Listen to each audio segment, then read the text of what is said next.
Hello everyone, welcome back to my YouTube channel learning 3.0।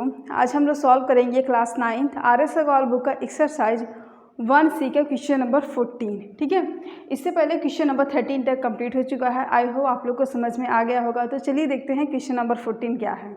देखिए यहाँ पे क्वेश्चन नंबर 14 को हमें सॉल्व तो नहीं करना है, इसमें हमें क्या बताना है, ट्रू और फॉल्स। कुछ स्टेटमेंट गिवन है, हमें बताना वो स्टेटमेंट ट्रू है या फिर फॉल्स है। ठीक है, तो चलिए क्या करेंगे, पहले हम उस स्टेटमेंट को पढ़ेंगे तभी तो बताएंगे स्टेटमेंट ट्रू है या फिर फॉल्स है। ठीक है, तो यहाँ पे देखिए क्वेश्चन नंबर 14 है, state in each case whether the given statement is true और फॉल्स। यहाँ पे कुछ स्टेटमेंट गिवन है और हमें बताना है कि वो स्टेटमेंट ट्रू है या फिर फॉल्स है। ठीक है, हम इसको कॉन्सेप्ट से समझेंगे, ना कि डायरेक्ट मैं बताऊंगी आप लोग को ये स्टेटमेंट ट्रू है, ये स्टेटमेंट फॉल्स है। ठीक है, तो यहाँ पे देखिए फर्स्ट है क्या, the sum of two rational number is rational. क्या दो रेशनल का सम रेशनल होता है? तो चलिए इसको चेक करते हैं, क्या दो रेशनल का सम रेशनल होता है।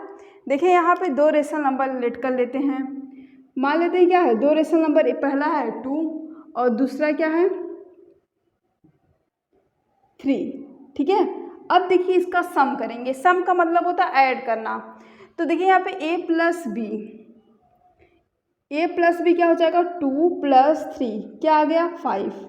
और 5 कैसा नंबर है, 5 है रेशनल नंबर। आप चाहे तो पॉजिटिव दोनों नंबर ले लें, या फिर दोनों नंबर निगेटिव लें, या फिर दोनों नंबर फ्रैक्शन में लें। ठीक है, उससे मतलब नहीं है, बस नंबर कैसे होने चाहिए, रेशनल नंबर होना चाहिए।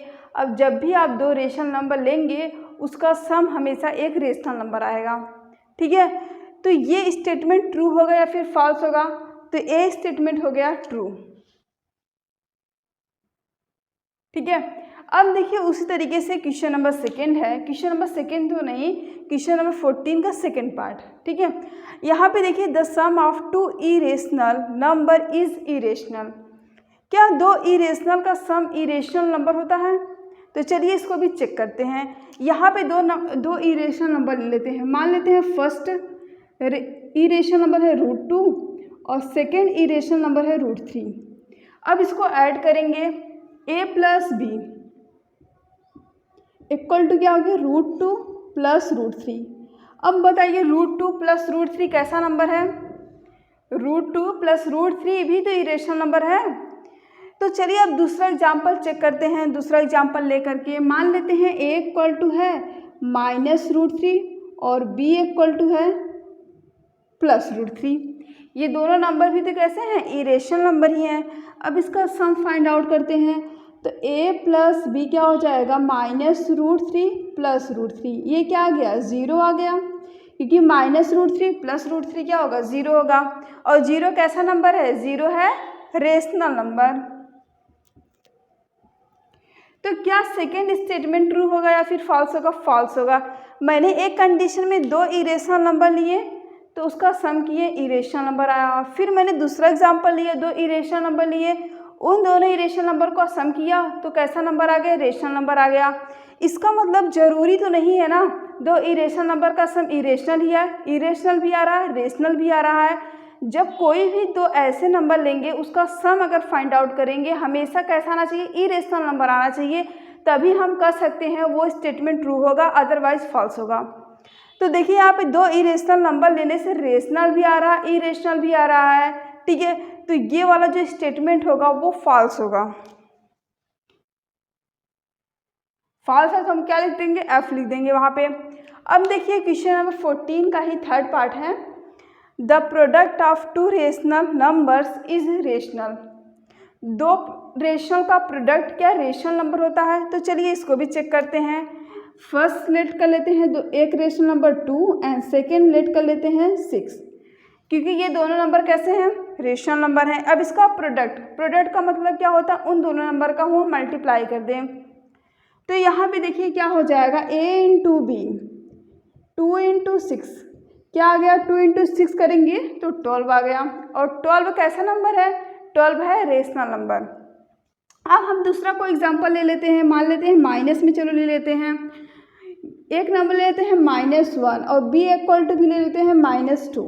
ठीक है, दोनों नंबर कैसे निगेटिव है। अब इसका भी प्रोडक्ट फाइंड आउट करते हैं और फिर देखते हैं होता क्या है। देखिए यहाँ पे क्या हो जाएगा, a इंटू बी क्या हो गया, -1 इंटू -2।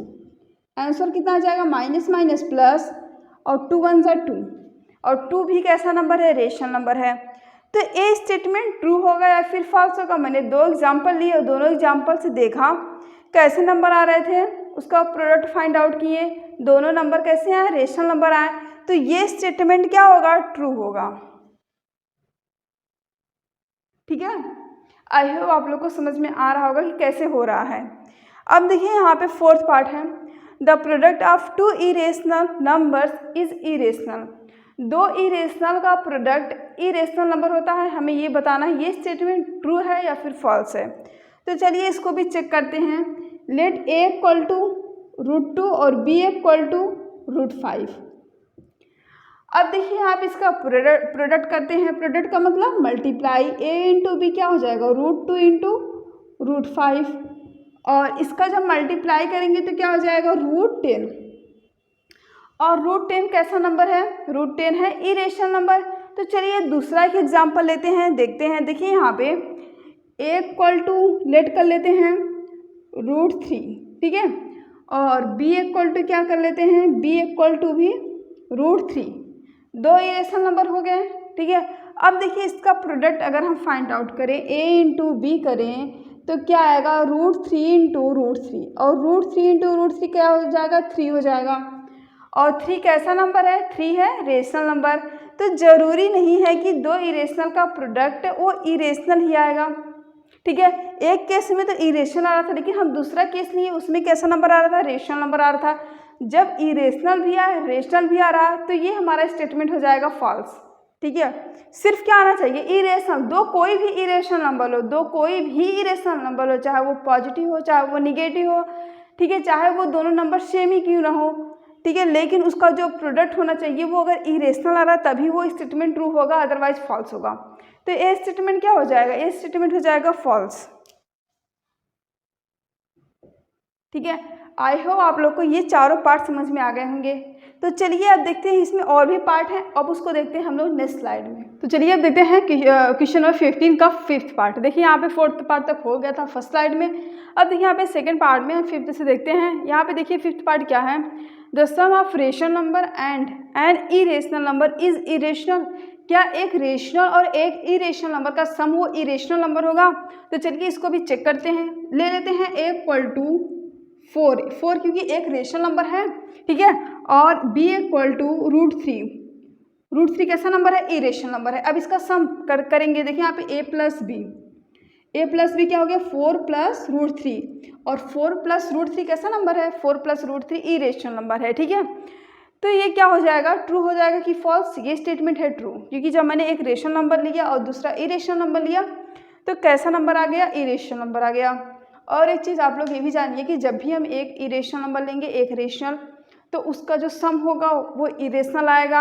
अगर उसका डिफरेंस निकालेंगे तो भी इरेशनल नंबर आएगा, उसका प्रोडक्ट फाइंड आउट करेंगे तो भी इरेशनल नंबर आएगा, और उसको डिवाइड करेंगे तो भी इरेशनल नंबर आएगा। कब, जब एक इरेशनल नंबर होगा और एक रेशनल नंबर होगा, ठीक है।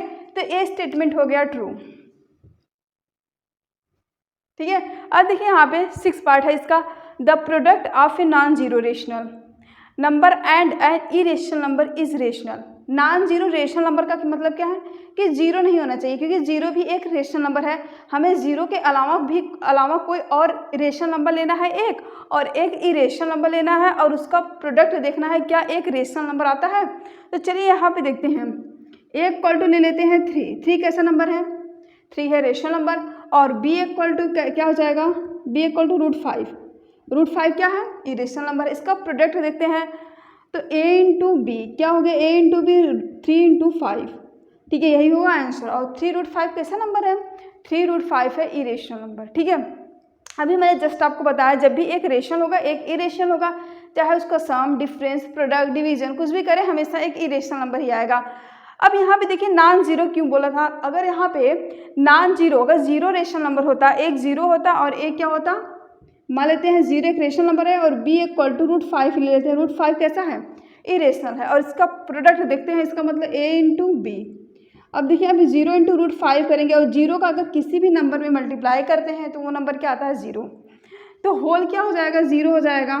तो ये कैसा नंबर आ जाएगा, ये तो हो जाएगा रेशनल, ठीक है। इसलिए यहाँ पे बोला गया है क्या, नॉन जीरो, ठीक है, मतलब कि हमें 0 नहीं लेना है, 0 के अलावा कोई नंबर लेना है, तभी हमारा कैसा नंबर आएगा, रेशनल आएगा कि इरेशनल। तो यहाँ पे देखिए क्या आ रहा है, इरेशनल नंबर आ रहा है, लेकिन हमें दिया क्या है, the product of a non zero rational number and an irrational number is rational. आ क्या रहा है, इरेशनल नंबर आ रहा है, तो ये स्टेटमेंट क्या हो जाएगा, फॉल्स हो जाएगा, ठीक है। अब देखिए यहाँ पे इसका 7th पार्ट है, every real number is rational. क्या सारे रियल नंबर वो रेशनल नंबर होंगे, तो रियल नंबर की बात करें तो रियल नंबर किसका कॉम्बिनेशन होता है, रेशनल नंबर का प्लस इरेशनल नंबर का, ठीक है। अब देखिए यहाँ पे हमें क्या बोला, एवरी रियल नंबर, सारे रियल नंबर में तो इरेशनल नंबर भी तो आ रहा है, क्या इरेशनल नंबर रेशनल नंबर हो सकता है, नहीं ना, तो ये स्टेटमेंट क्या हो जाएगा, फॉल्स हो जाएगा। आई होप आप लोगों को समझ में आएगा ये स्टेटमेंट क्यों फॉल्स हुआ, क्योंकि यहाँ पे देखिए जो रियल नंबर है वो कॉम्बिनेशन है वो रेशनल नंबर का भी और इरेशनल नंबर का भी। तो हमें क्या पूछा, every real number, every real number में मतलब कि जो इरेशनल नंबर है वो भी क्या बता रहा है, रेशनल नंबर, जो कि क्या फॉल्स है, क्योंकि इरेशनल नंबर कभी भी रेशनल नंबर नहीं हो सकते हैं, ठीक है। अब देखिए यहाँ पे 8 पार्ट है, every real number is either rational और इरेशनल। तो यस ये स्टेटमेंट ट्रू है, हमारा जो रियल नंबर है वो तो क्या है, या तो रेशनल नंबर हो सकता है या तो इरेशनल नंबर हो सकता है, क्योंकि क्या है, रियल नंबर रेशनल और इरेशनल का तो कॉम्बिनेशन है, तो स्टेटमेंट क्या हो जाएगा, ट्रू हो जाएगा, ठीक है। अब देखिए यहाँ पे 9th है, लास्ट है, pi is a rational and 22/7 is a rational number. Sorry यहाँ पे क्या कहा गया, pi is irrational and 22/7 is rational. तो यस जो पाई की वैल्यू होती है वो क्या होती है, 3.14। ये इसकी एग्जैक्ट वैल्यू नहीं होती है, अभी भी इसके आगे भी डिजिट आते रहते हैं, जो कि कैसे डिजिट होते हैं, वो नॉन टर्मिनेटिंग नॉन रिपीटिंग होते हैं, ठीक है। और जो भी non terminating non repeating decimal होते हैं उसको क्या बोलते हैं, इरेशनल नंबर बोलते हैं। तो ये जो पाई होगा वो तो इरेशनल होगा, लेकिन 22/7 वो क्या है, रेशनल है, क्योंकि इसको P/Q के फॉर्म में रिप्रेजेंट किया गया है, और जहाँ पे 22 भी इंटीजर है और 7 भी इंटीजर है। और हम लोग जानते हैं रेशनल नंबर क्या होते हैं, ऐसे नंबर जिसको हम लोग P/Q के फॉर्म में रिप्रेजेंट कर सकें। P और Q दोनों कैसे होने चाहिए, इंटीजर्स होने चाहिए। तो ये पाई जो है वो है इरेशनल और 22/7 क्या है, रेशनल है, ये स्टेटमेंट है ट्रू। तो आई होप आप लोगों को क्वेश्चन नंबर 14 सारे क्वेश्चन सारे मतलब कि सारे पार्ट समझ में आ गए होंगे कि किस तरीके से हम बताएं कि ये स्टेटमेंट ट्रू होगा कि फॉल्स होगा, ठीक है। तो चलिए देखते हैं हम लोग नेक्स्ट वीडियो में देखेंगे एक्सरसाइज 1D का सोल्यूशन। आज के लिए इतना ही, थैंक यू।